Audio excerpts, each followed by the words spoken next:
BMOP Production Studios in the beautiful state of Arkansas, you're listening to the Shattered Podcast with your host, D. Elias.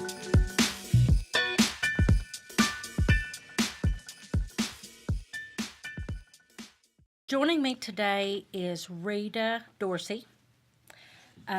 Rita was a nurse, and she lost her nursing license to addiction. But before we get to the nursing, I'd like for you to touch a little bit about your childhood. All right, I'm Rita, and I am an addict. I grew up in a very large family, 9 children, but 8 of us were raised together. It was just, it was tough. Money situation was not good. We were always without. But the thing that I remember, as far as my memory goes, there's just constant chaos, constant fear. I lived with an abusive alcoholic father, very, very physically abusive and emotionally and verbally abusive. And we moved every year. It seems like I was in a different school, so I never had a chance to connect or make friends. And then when I did, I would come home on a Friday, and this would happen frequently. I would come home on a Friday from school, and their U-Haul truck would be there parked and loaded, and we're moving. And we would move back and forth from Florida to Ohio my whole life. And, you know, the alcohol was always there. I never thought, because watching my dad, I never in a million years thought that I would drink alcohol. Because you didn't want to be like him. I remember, you know, it's just bad. I remember him coming home in a drunken state, and because he would beat my mother so severely that we would run and hide. And I remember in the wintertime we would run to a local laundromats and try to hug up to the dryers to stay warm. We lived once in an orange grove, had a little house in an orange grove, seemed like all around us, and we would have to run and climb orange trees, you know, to get away from him. And some of the houses that we lived in were built up on those concrete block things, and I remember we'd have to climb under theirs, and my fear was like, oh, there's got to be snakes under here, you know. So it was that my entire life. Was he abusive to you and the other children? At one time he was, and that shook me to my core. And my mother finally said that, you know, she said, I've told you all this time that you could beat me and do whatever to me, but if you ever touched one of my children, that would be it. And so they did. They separated for a while, but they got back together. He did quit drinking at a point. I think I was 17 years old. But that's just how we lived. We, you know, no Christmas presents. You know, it just wasn't a normal childhood, and I always wanted that. I always wanted just to be, you know, like the other kids that I saw down the block, and you know, I always wanted that love. I think I was 21 years old. And had moved away from the state where we lived. And I was 21 years old the first time I ever heard him say, I love you. And there was a situation that it's very personal that I won't talk about here. When I was 10 years old, there's something very personal happened, and I you know, I went and spoke to my father and my mother about it, and I was told that was never to be spoken of, and, you know, and then, of course, I looked, Mama, help me, you know, and she didn't, which I realize now as an adult that she was afraid to. Right. It was just turmoil, constant turmoil. But to think that I would ever drink or do anything, because I never wanted to be like him. Right. I feel like it's important to touch on your childhood because a lot of times you carry that into adulthood, and which you have. Yes. Tell me about when you was a nurse. Well, you know, nursing is something I'd wanted to do all my life. You know, it always had this that I want to help somebody, you know. and it was a struggle, to get through. I went to LPN school, and then from there I went to RN school, and worked my favorite job. I worked in emergency rooms, different hospitals in Texarkana, and then moved back to Florida. And my favorite job of all is I worked in what's called CVICU, and that's a cardiovascular intensive care unit. And we took care of patients immediately out of open heart surgery. And I absolutely loved it. That was my dream job. I loved it. I couldn't wait to get up and go to work of a morning, and I loved it. And my addiction hadn't really kicked off then. Unfortunately, I was in a car accident in 2008, and surgery. And after the surgery and then the rehab, well, by this time, of course, I was given opiates. And my addiction, yes, ma'am, it started off with Percocet, and then because that was too strong, that they weaned me down to the hydros. But I could get, I was in pain, and told them I was in pain, and I could get, what I wanted. And it didn't really affect my job. They didn't know about it. If they knew about it at that place that I was working, that I was taking the hydros, at work, they didn't say anything. That was, in Florida. When I moved back to Texarkana,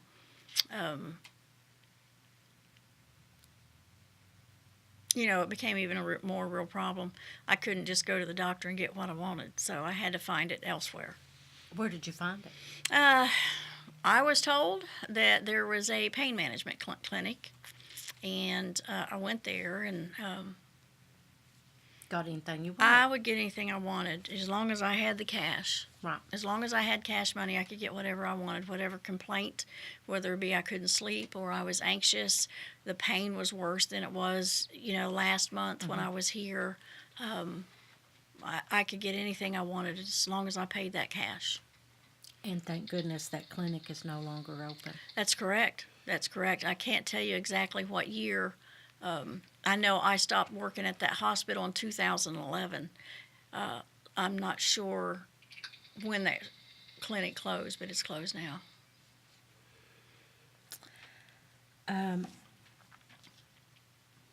So you took opioids after the car accident for 8 years. Yes, ma'am.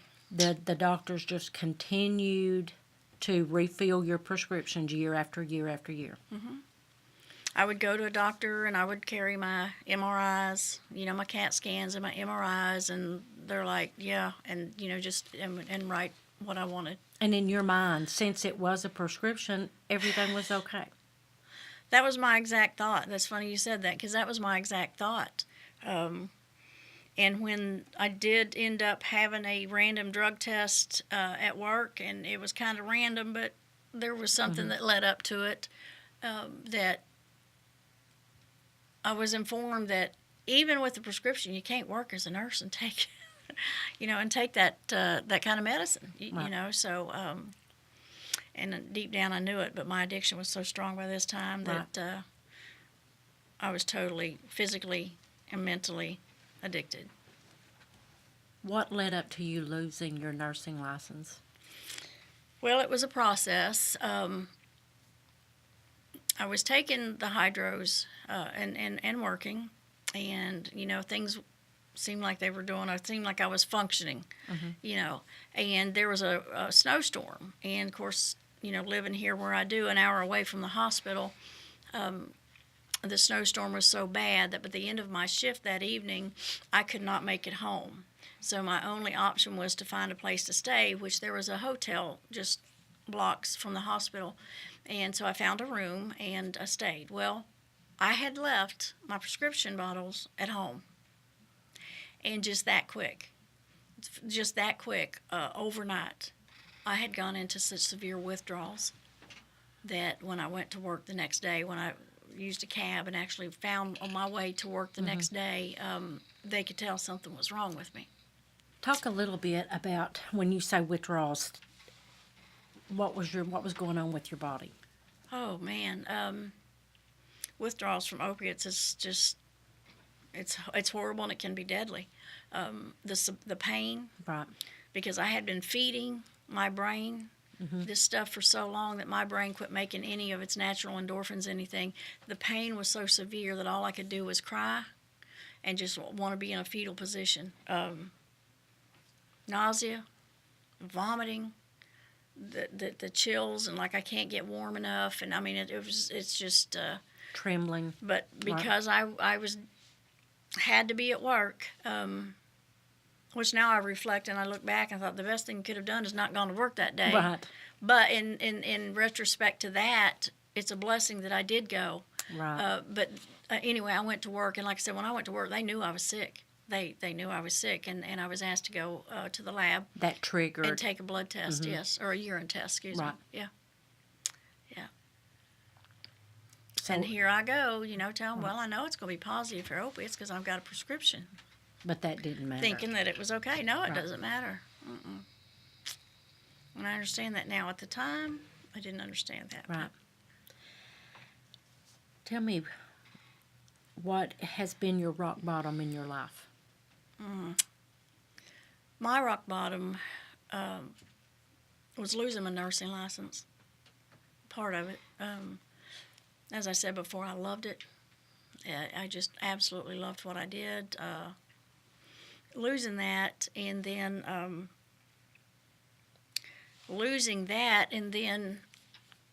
losing my family. Did your family just shun you out? Yes. And I've got a wonderful, wonderful family. Thank God they're not addicts. Out of 9 children, you are the only one. Oh, no. Out of my family, but my children aren't addicts. I have a son and a daughter. Okay. But out of my 8 siblings, Right. there's 2 that aren't Right.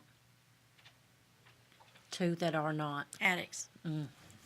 And 2 that, and those that are still out there. When you lost your nursing license, did that trigger your drug addiction even worse? Oh, yeah. I went into such a severe depression, isolation. Right. I was embarrassed. I felt guilty. I felt shame. And that just triggered, the feelings and it got so bad that the only way I knew how to get over those feelings was to use. And I would use, there's the alcohol on top of the opiates, Right. and it just got so bad that my family, they'd had enough. What happened that put you in sobriety after losing your nursing license? Well, can I take a step back a minute? Sure. Okay. When I first did failed the test for the hospital, they sent me to a rehab. Okay. And it's in another city. I don't know. Okay. But Right. they sent me to a rehab and told me that if I went to the rehab and then I did what was suggested after that I would still have my job. They did have to turn it over to something called TPAPN, which in Texas, it's a program that you follow their guidelines for, I believe it's a year. I'm not sure. I can't remember the exact length of time, in order for them to not turn your license and your incident over Right. to the state. And so in 2011, I went to rehab, and I did all that, the things that they suggested. NA meetings, 90 and 90 days, not using anything. And so I did good for a while. Unfortunately, it was sad because I didn't get my job back in the intensive care unit that I wanted, but I was put on a different floor. But you did get But your I license did get back. my license back. It was not taken from me that time. I Right. just had a check mark on it, so to speak. Right. Yes. And then, so I was good, and I stayed clean for 23 months. And at that time, I stopped doing the things that I knew that I was supposed to do because I thought I had it. I thought I was well. I thought I knew how to do this and didn't need any more help. And it just took one little incident to cause a relapse. So after And then 23 after- months, you went back to opioids. Yes, ma'am. When you went back, was it worse? Was your addiction worse than the first time? Absolutely. because you just can't get enough. Right. And I've been told by many of my peers, I've been told that when we relapse, we go back. We think we're going to go back to where we started when we first started taking our drug of choice, Right. you know, and that's not the case. When we relapse, we go back to where pretty much it was ended. Right. And that's a sad fact because that's basically what happened to me. And then with the check mark on my license, I worked at a local hospital. I left that hospital, worked at a local hospital, and of course then there was other things involved. And one night I was coming home from a friend's house, nursing friends. We'd had dinner and some wine, and I got a DUI. And so the DUI, of course, caused the hospital administrator to fire me, said it did not look good for an RN to work in the emergency room with a DUI on a Right. record. And then a month later, I was terminated from the hospital. When I was terminated from the hospital, they went ahead and notified the Board of Nursing. And at that point's when I lost my license. Right. And went into the depression and isolation. That was a huge turning point. How long were you back on drugs that time before you sought rehab again? All right. I hadn't thought about that. Let's see. 2011, 12, 13. I went into outpatient rehab program in 2016, 2015. Did you just decide, okay, I've had enough? Was it your decision to go into No. rehab? No, it was my family's. It was my children and their spouses that they had had enough, and It was like an intervention. it was very hurtful. It was an Right. intervention, and it's not anything that any mother wants to hear. Right. You know, when you hear your child desperately saying that, excuse me.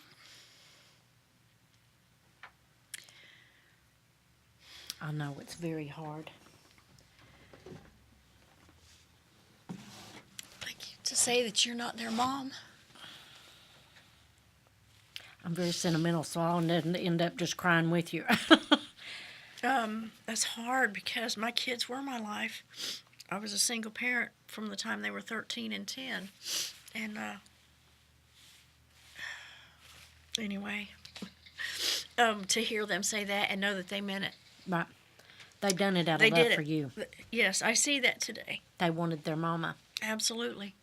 And I see today how much it hurt them to do that, have to do that to Right. me. It's But they tough. knew that that's what they had to do. Interventions have to be that powerful to get the person to open their eyes. Yes. Yep. And it worked. It did work. You know, at first I thought, of course, this is my addiction talking, and I've covered up a lot of these feelings. I don't hurt, and I don't do all this on the inside because I can take this, and it's gonna cover it's gonna mask all those feelings. Right. You know, at the time it didn't even hurt. I just thought, you know, it hurt, but not in the sense that it does today. But Right. it's hard to explain. I'm sorry, I'm probably getting all jumbled up here. No, you're But doing just fine. anyway, it's very hurtful today to see what I put them through. But that was the turning point when my family just told me that they were done with me and that I could not see them or my grandkids. That was a turning point, and Right. I realized, you know, I have to get help. How long have you been clean today? Today I have 2 years, 9 months, and 6 days clean. Very good. Tell me a little bit about how this has changed your life. Oh.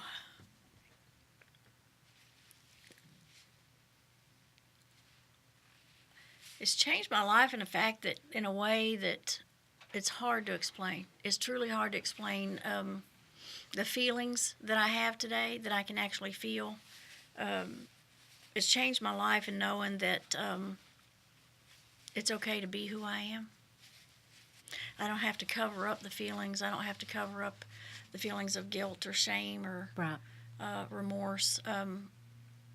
You know, it's made me a better person. The program that I work, the 12-step program that I work, has taught me all of this, and it's taught me empathy. It's taught me compassion. My life today is full of joy, peace. You have your family. Happiness. My family is back, and it's just, they love me unconditionally. Right. Although they wouldn't put up with me again if I decide to go back there. And that's It's a great understandable. incentive to stay clean. Absolutely. But that, and it's just, I have a relationship now with my higher power, whom I choose to call God, that I never had before. Right. Working the 12-step program. It led me back to a true relationship with Him. And I have that, the faith that if I would just keep doing the next right thing, and it maybe help somebody else, that I get to keep what I have. If I share what I have with somebody else, like it was shared with me, Right. then maybe I get to keep this thing called recovery. And to me, that's hope.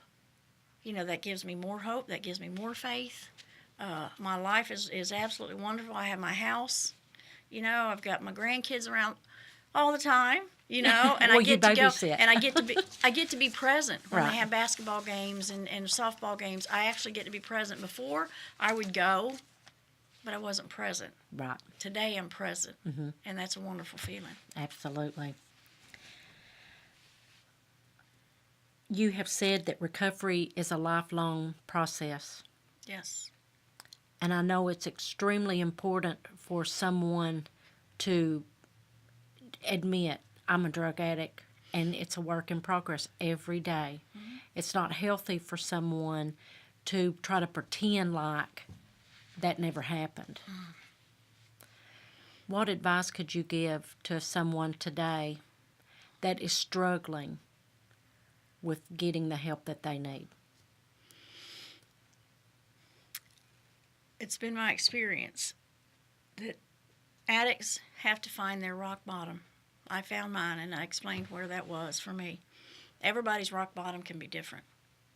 When they realize there's no life in where they're at, and that Right. they've hit their rock bottom, then they realize they've got to have help. And when they go to seek that help, there's people who realize that they have to be willing. They have to be willing, and Right. and I don't. If you would ask your question again. Dee. Well, I know that a lot of drug addicts, they want the help. A lot of times they're not happy with their life, and unfortunately that's where suicidal thoughts come in. They don't see a way out. But I know by talking to some of them, some of my friends that have been drug addicts, is once the withdrawals start and all the pain, they feel like they just can't deal with that pain. They cannot go through it. What advice could you give to someone? I mean, I know withdrawal symptoms are very intense, but if you can get past, 2 weeks, maybe a month, the hardest part is over as far as the actual withdrawals.